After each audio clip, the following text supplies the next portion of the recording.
President Trump says he will postpone his State of the Union speech until after the shutdown's over, and that after Nancy Pelosi won't allow it during the partial shutdown.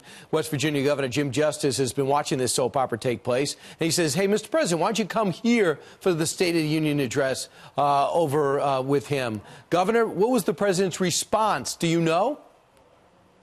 Well, I don't know right yet, to tell you the honest truth. President Trump and I are great friends, and I know he's got his hands full with probably the silliest and most ridiculous stuff I've ever seen in my life.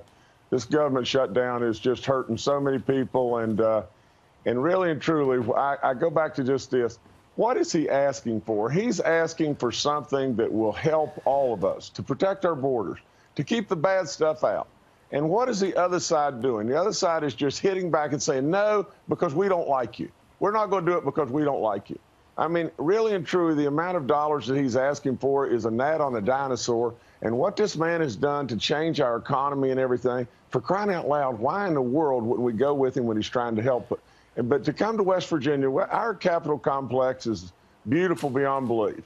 Our state is knocking it out of the park. We're the diamond in the rough that everybody missed and everything.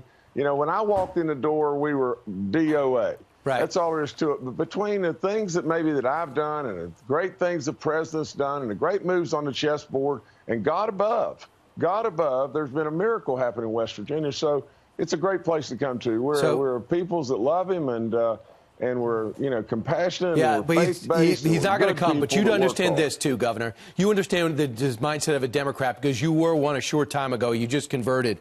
Now, you have Senator Mark Warner, who's a big critic of the president, but he is open to building some type of border barrier. You have Senator Chris Coons said something very similar. And you have people like Steny Hoyer saying, we got 600 miles. I'm into talking about that, but Nancy Pelosi isn't. Lindsey Graham says that's hurting the Democratic Party. But is it or not? Well, sure, it's hurting the Democratic Party. To be perfectly honest, Nancy Pelosi is so far out in left field that you can't even see her. But just to tell it like it is, there's so many of these elites, so-called, that absolutely are driving the Democratic Party, and good, solid Democrats and everything, conservative, solid Democrats, they're left out, standing there holding the bag because they don't know what to do. But absolutely it's hurting the Democratic Party. So they're talking to 30 Democrats, Blue Dog Democrats are talking about a big push to have a bicameral meeting among leaders to solve this problem.